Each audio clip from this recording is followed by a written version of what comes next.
Welcome to Maono Prayer Center, where petitions to the courtrooms of heaven are filed.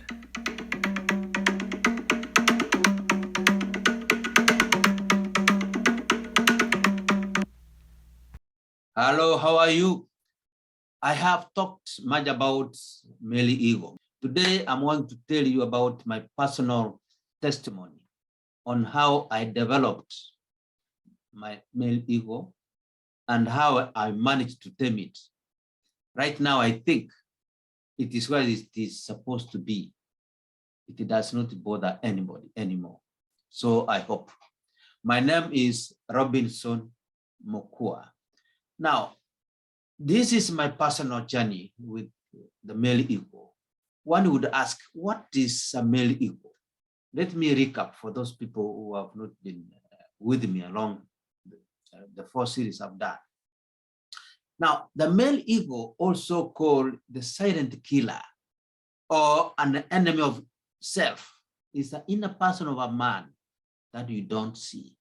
An invisible commander in chief who gives instructions and commands to the man that you see on how to act and to react, especially to women. The male ego is usually developed. There are so many ways, various ways how you feed this male ego to grow to be what it is.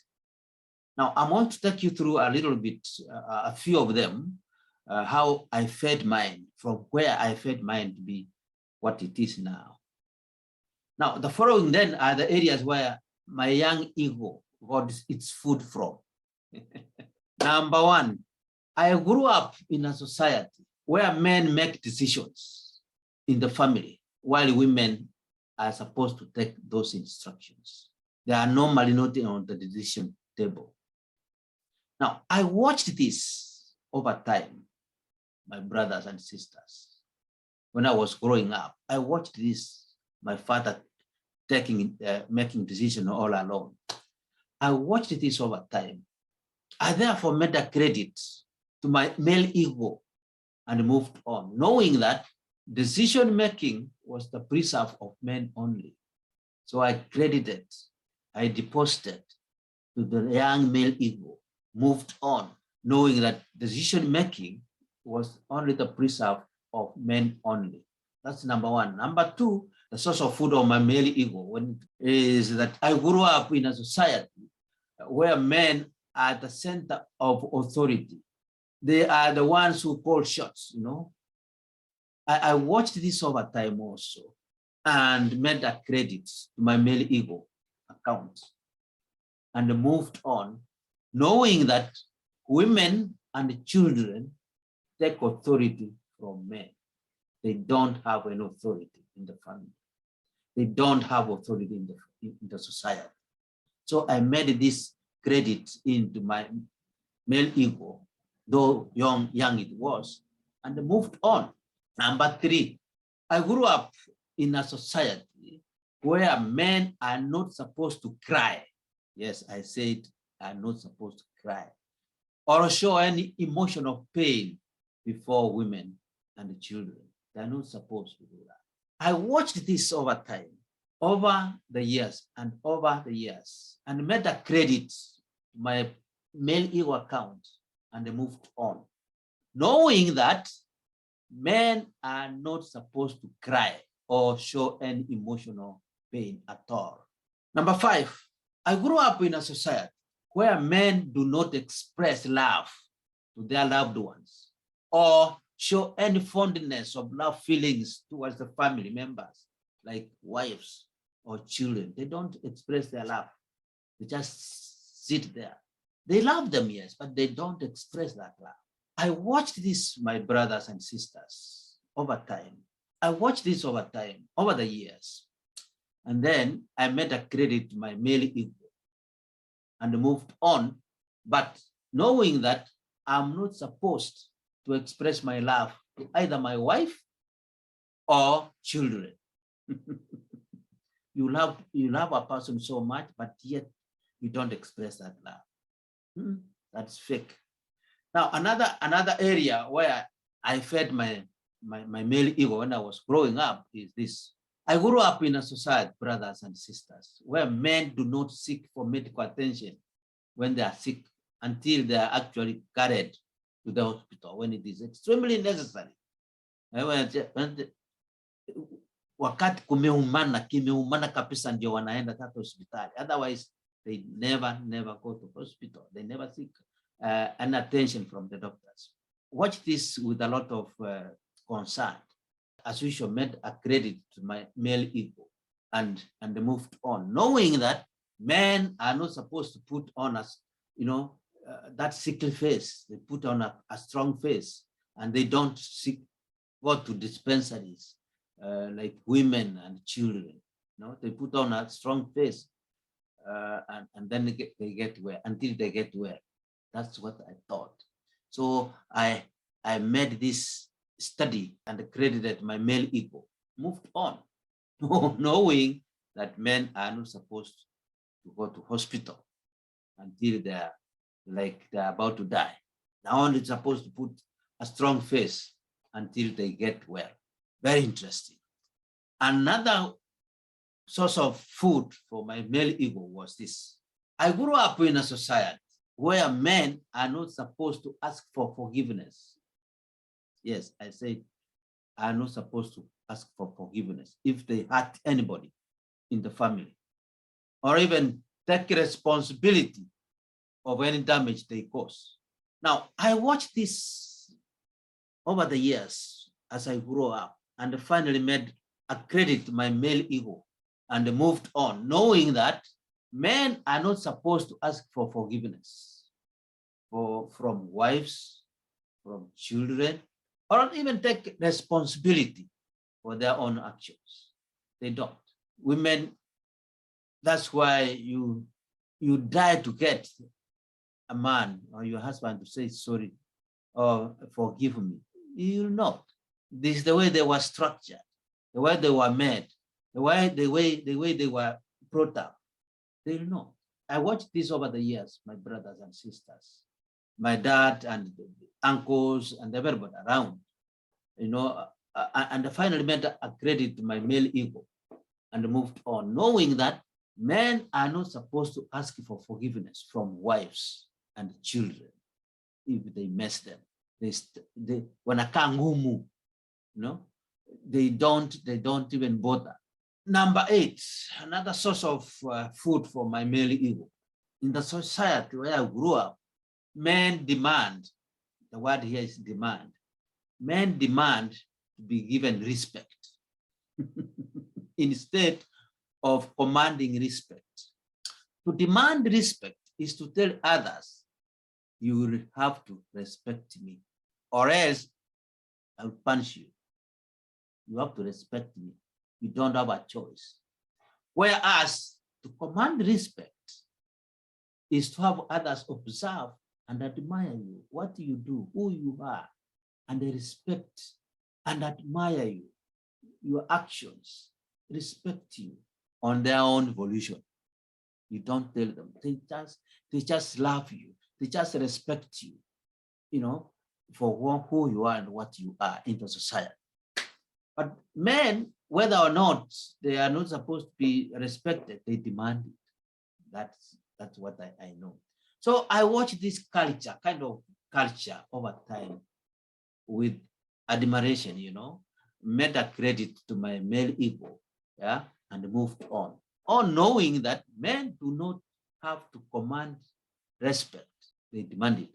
All that they need to do is just have to demand it from the family, from the wives, from the children. They demand it, they don't command it. So that's why you see men with a big ego, that you have to respect me. Do you know who I am? You have to respect me.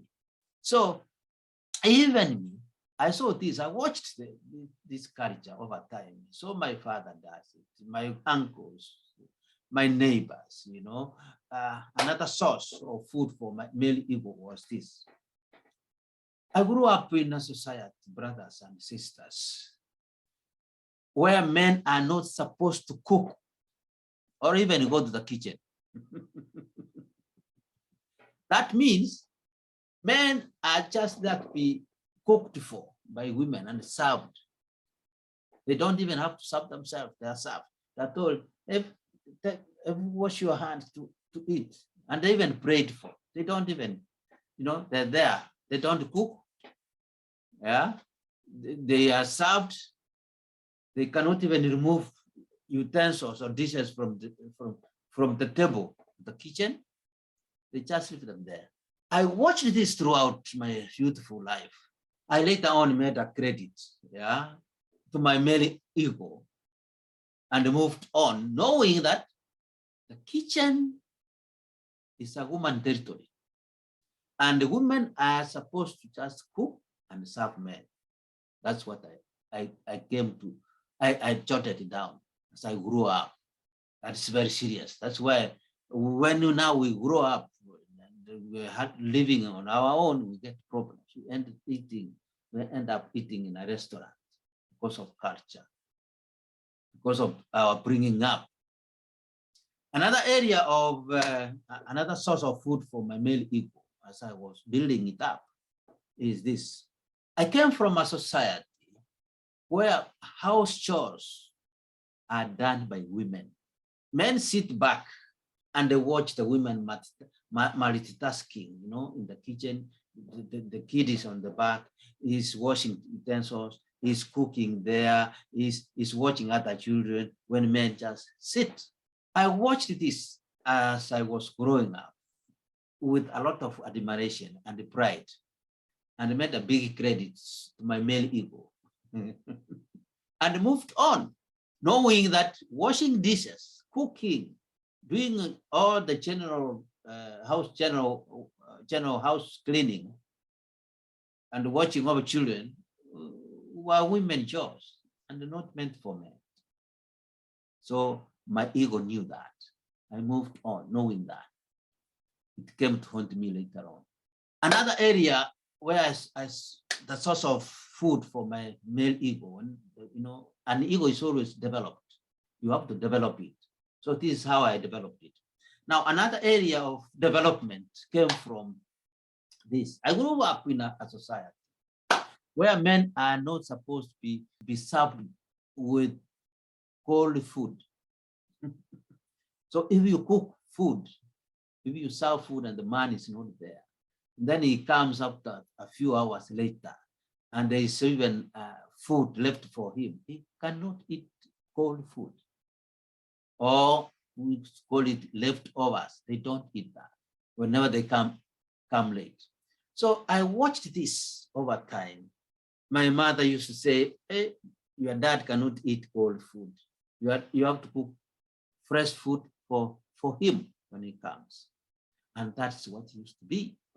So what did I do? I watched this over time with a lot of pride, saying, even me, when I grow up, I'll not eat cold food or leftovers. So I watched this over time.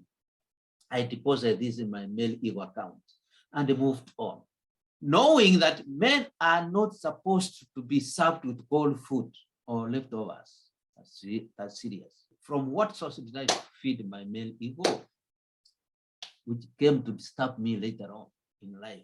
I was big-headed. Brothers and sisters, I was brought up in a society where men do not take care of babies. No, I said yes. Their own babies, they don't take care of them when they are young. They don't. In fact, some fathers don't even carry that baby until that brownness of kiddish turns black. Then that's when he cannot hold the baby when he's totally, and a day old or 2 days or a week. No, they don't do that. Taking care of babies, brothers and sisters, were the women job. Period. I watched this, brothers and sisters, over time. Cannot change the diaper, they cannot wash the babies, they cannot feed them. So I watched this from a distance, this kind of practice, very closely, and then made a big deposit in my male ego and moved on, knowing that men are not supposed to take care of their own babies. This came to bother me later on in life, but I'm over it now. I thank God. Another area of where the food for my male ego came from is this. I was brought up in a society where boys are not supposed to hang around or chill together with their mothers for fear of acquiring feminine qualities from them. I watched this over time with a lot of concern because I loved my mom so much, but I was afraid of being seen with my mom, lest I would be called Muisrumba. This name Muisrumba is a derogatory name, which so nobody from my culture would like to be called by that name, Muisrumba. Muisrumba, so they believed, is a boy child who would later on become or graduate to be a mama boy. And if you are a mama boy, women will run away from you like a plague when they're looking for a husband. If a woman knows that you are a mama boy who graduated from Muisrumba, will not marry you because you will be indecisive. Because unless your mama says yes, you can't move. Therefore, I watched this over time. I made a credit to my male ego and moved on, knowing that I was not supposed to hang around or chill with my mama. Mama I loved so much, the mama who loved me so much, that I'm not supposed to sit next to her or talk anything substantial. She had nothing, according to the culture, she had nothing to tell me. Having told you that, let me tell you now, things became a mountain later on in life. Things fell apart. Now, things started falling apart immediately. I got married. Why? Because I started applying all those I had created my male ego with, those cultural values, those cultural don'ts and the do's. I started applying when I married. One thing, I married when I was away from home. I was in town, big town, capital city. And I married a lady who was also working like me. So would I sit back like the ego inside me is telling me and watch this lady do anything and everything in the house? That was the question. I meant well for my family, but I realized that what I want to do, I do not do. And what I do not want to do, I find myself doing. Why? Because of the male ego inside me. I tried to force things to go my own way. I tried and tried to force things to go my own way. It was like forcing a square pole around all. My chickens had come home to roost. I became so frustrated, my brothers and sisters, that I realized that I was both hurting myself and breaking my marriage. I had to take a decision, but I realized I had only two options to consider. Either to listen to the dictates of the male ego and lose my family, my marriage, or reach to a compromise with my male ego, to agree, to disagree in order to save my marriage. Consequently, I chose to save my marriage, brothers and sisters. I therefore purposed to face my male ego head on and let it know that we were living in a different generation, not that generation when I was brought up. And all that it wanted me to do was in fact out of context and therefore out of order, because the generation is different.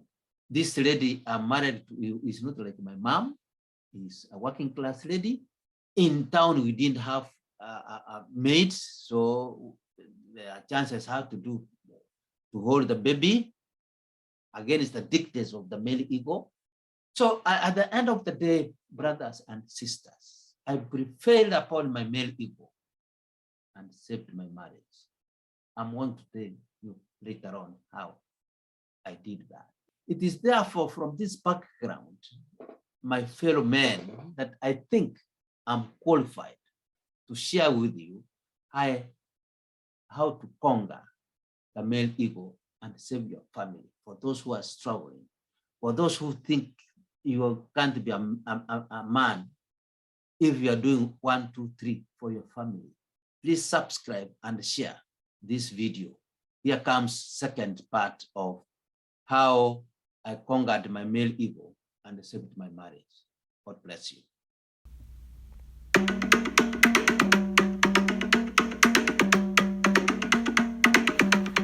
Thank you so much for listening to us. We are extremely grateful. This message was brought to you courtesy of Maono Prayer Center. Please like, subscribe, comment, and share. Shalom.